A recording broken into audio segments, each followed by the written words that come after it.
Tracy Cook, or basically B-Book, bassist for Until the Dead Walk. What does your band name mean, and where did the inspiration come from? Well, for starters, Ren made the band name, I guess, whenever he was around like 14, 15. So if it feels like a child made the band's name, it's because a child did make the band's name. And it literally doesn't have a super amount of meaning other than it's kind of cocky. He was a kid who wanted to make music until he was dead. So like Until the Dead Walk, blah, blah, blah. Nothing super crazy, just nerdy kid stuff that ended up sticking. I didn't join until I was like 23. So. When did the band form, and how did you meet everybody in your band? So Ren and Dakota and Austin and Boom, most of the original members were all like best friends growing up and stuff, but they weren't like very good at being a band, so to say. Like, yeah, I mean, if you look at like Ren's and their stuff from when they were like 15, 16, it's pretty fucking terrible. But like a year before I joined, they were starting to work on their first EP with like a real studio and stuff, like actually like starting to become a real band, and not just a bunch of kids playing in a basement. Let's see, they released that, and then they had some type of issue with the bassist that they had at the time, which for some reason, like the rest of the band's like 20, and they tried to like, for some reason they thought this 35-year-old dude would click with the rest of the group, which obviously like that didn't work out. He's 35 and they're all a bunch of kids, so he thought he was their freaking dad or something. So they kicked him out, and I mean, Ren just kind of called me, and he's like, "Yo, like, desperately need a bassist. What's up?" So I was temporary at first because like their first EP kind of sucked, and I didn't really want to be their bassist. But then he sent me the unfinal version of Cannibal Cafe because I came in right before Cannibal Cafe was released. I was like, okay, this song is hard. I'm staying. This is the direction we're going, you know. Yeah. And then like now Cannibal Cafe is up, but that whole first EP, I had them take that down because I do the marketing and stuff, and it's just not it, Chief. What is the craziest thing that's ever happened at a show or on tour? Okay, so I had this thing that I had to stop doing because like kind of was hurting people. We during our first two shows, we weren't super experienced, but we thought it'd be really cool that during our breakdowns we would hop down in the mosh pit with like our wireless guitar kits and just like mosh with everybody. But I ended up hitting a lot of people in the mouth with my guitar. So like it this one girl came up after a show and she's like, "You hit me really hard in the jaw. It was awesome. It was amazing, but like you did do that." And I was like, "I'm so sorry. I'm never doing this again." She's like, "No, keep doing it." I was like, "I'm not." Fans be wild. We played a wrestling match one time, and like, yeah, we had a midget jump from the wrestling ring into the mosh pit. That was amazing. That's crazy. Who was the wrestling match? Was it like a well-known wrestling match or just like a local one? I honestly have no clue. I'm not really too much into wrestling. It was called Fright Night, and it's in Indiana. I think they're gonna start doing it yearly. Obviously not for COVID, but there was like 20 different wrestlers and stuff. There was like Amish people dressed as Amish wrestlers and things like that, fighting midgets. It was crazy, like a bunch of insanity. It was cool for sure. Whatever it was. Sounds weird. And there was like 200 to 300 people. It was a nice sized crowd. It was one of our first shows, so like we were definitely happy to play for that many people. What does your guys' songwriting process look like? Because I know you guys just released that album in 2020. I mean, it's kind of not everybody average songwriting. Like everybody will talk about how it took them months to write stuff. No, we fly out to Pablo's, or Pablo flies out to us. We stay together for 1 week, like together, and we write a whole album in that week.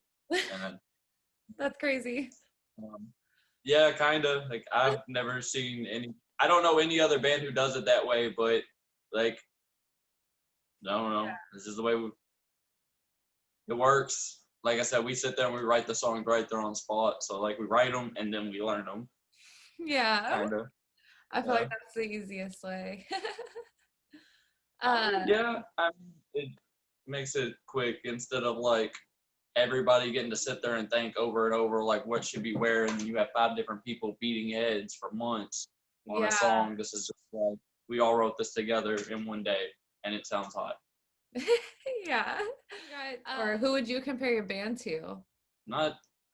Obviously we sound the tiniest bit like Chelsea Grin. I don't think it's like our voices or our instrumental. It's just Pablo produces our music, so we have a lot of the same production qualities as Chelsea Grin.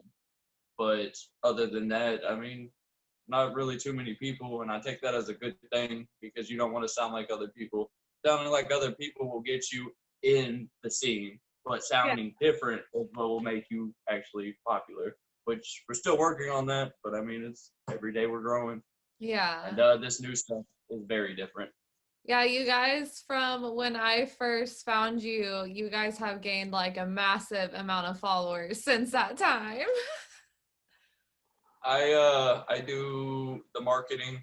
I actually work for Adam. Adam is my boss. We do marketing together from Dropout Kings. Yeah, that's cool. I just interviewed them like 2 weeks ago, maybe 3 weeks ago.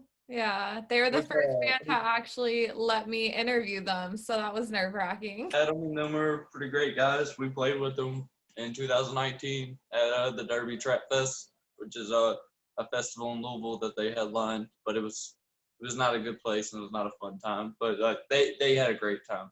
Growing up, who were your main musical influences? A whole lot of different ones, anything from I was really into Job for a Cowboy, Suicide Silence, your average emo boy stuff in 2013. Yeah. Then I also like a bunch of other stuff like Johnny Cash, Hank Williams Jr. I'm not really like super picky on genres. I like everything, and I think there's a lot of genre bending in our next 3 songs that we're gonna release. No, 4 songs. Sorry, I forgot one. And that's what we're trying to accomplish, is kind of just like changing shit up, switching it up a little. We got a couple interesting things coming in. Ren raps at one point. What? That'll be it's cool. It's for like 5 seconds, one verse where he raps, and it's just so weird, but it actually goes really fucking hard. And I didn't like it the first time I heard it. I didn't like it the second time I heard it. The third time I heard it, I was like, God, I hope everybody loves this because it's actually is pretty hard. What does your local scene look like the local music scene? It depends on who you ask. Like, obviously us, we got a pretty decent following. And then we also have a good team, like A Rumor of War in Louisville. You put us on the show together, that's 200-300 people every time. That's cool. But there's a lot of bands who don't see that, and that has nothing to do with their sound.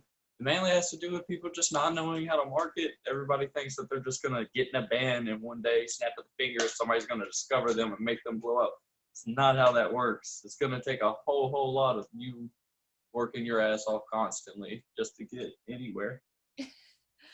Well, that leads perfectly into the next question, which is, what is your advice to any aspiring musicians?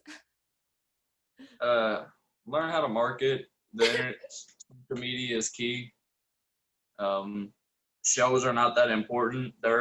And don't pay to get on shows, because even though you might get some exposure, you could $10 on the internet nowadays can get you in front of 100 fans easily. Yeah. So if you're paying $500 to get on a show to get in front of probably 100 people, or even 1,000 people, that's garbage. Like or pay to get on, that's all silly. Because you can put less into the internet and come out with some more. Become that headlining band. Don't suck. Yeah. That's one thing I can say is I spent probably the first year of learning how to market just blowing money on shit, trying to see if it worked or not. And nothing in person is worth it. Yeah. We got offered to be on a festival in 2021, a really, really big one, actually. But they want like $2,000 to be on it. And I told them, no. Yeah. Absolutely not. call us next year when we're big enough for you to just put us on because you want us on. Right, that's a lot of money. Don't email me asking me to get on and then be like, hey, do you $2,000? Who cares? No, that's not how a festival should roll. What's your band's goal for your music, and do you plan to stick with this genre or experiment? I mean, I don't know if you've looked it up, but we go by whatever core. Yeah, I saw that.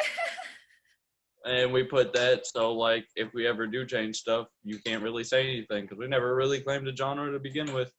That's smart. A lot of our songs, I don't know, they all obviously come from deathcore, but they all have like slight differences. None of our songs sound the same. Like Outlaw super southern-y, No Music Just Violence has like random hip hop influences to it. Crossface is just straight beat down. Yeah. Where do you hope the band will be 5 years from now? Blown the fuck up. I'm running some I just came in the last month into some new advertisement that has us gaining like hundreds and hundreds and hundreds of new fans for not much of anything monthly. And like I just found this out a month ago. So we haven't been using this ad until now, but like in 2 weeks of advertisement, we've made 525 new fans for like $60 of ads through Facebook. Yeah. It's insane. And that's like people streaming us on Spotify multiple times daily, followed us on Spotify, commenting on our stuff. If I do this for a few years, if I just run this ad for a few years, these ads will blow us up. We Yeah. would never even have to talk online again. And it's kind of crazy to think that it's not what you do, it's who you know and what you know how to do. And that's how you blow up. If I would have known about these ads 2 years ago when we first started, we would already be as big as majority of people you would claim to be big bands. Do you want to dive into any of the drama with Trapped that happened in the show? I mean, we can if you want to. They don't really have social medias anymore, so it's not fun to bully them anymore. Yeah. I just had like they can't clap back. yeah. I just was like curious about if it like all of that obviously was like how would I word this? All of that like gained publicity for you guys. So did that help you guys gain a bunch of like fans and followers after that happened? Yeah. I mean, oh yeah, we gained a bunch of new fans. It wasn't the type of attention I necessarily wanted, though. And we did gain a lot of new fans, but a lot of people just like to spoil the drama.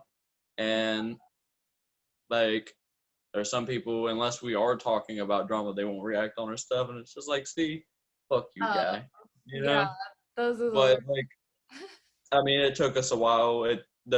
We had to just wait it out for people to kind of forget about it and remember, like, hey, we're normal musicians who want you to pay attention to our music.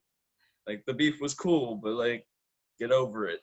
I loved it. I mean, I'm the one who started it. I got a hot head, and I wake up in the mornings kind of pissed off. And like, I woke up to just him talking, like people sharing screenshots of him talking shit about deathcore in general, saying that like anybody who screams isn't real music. So I went over there, said something just like that's kind of mean, and then he met like a long rant about how we sucked and until the devil sucked. So I started bullying him extra hard on Facebook until it got a response, and he told us that like we weren't shit.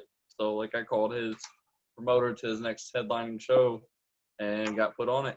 Mouth and said we wouldn't be shit, so I got us put side by side next to him on his next show, just to show him that if we ain't shit, you ain't shit. Because that took me 20 seconds. I made one call and they're like, "Hold up, you hate them?" What? I said I was wondering how you guys got on that show. I called the promoter and I was like, "Yo, that show looks pretty dead. You want to liven it up? We hate them. Put us on, and we'll bring more people who hate them than they can bring who can freaking support them." And that's exactly what happened. That's so funny. They were at 1 a.m. the day of the show, they called and canceled. That's hilarious. My like cousin-in-law, I guess she would be, is like obsessed with Trapped, and my husband always like bullies her on her Facebook for it. Oh, that's gross. How are you a fan of that? You have a good day or You night.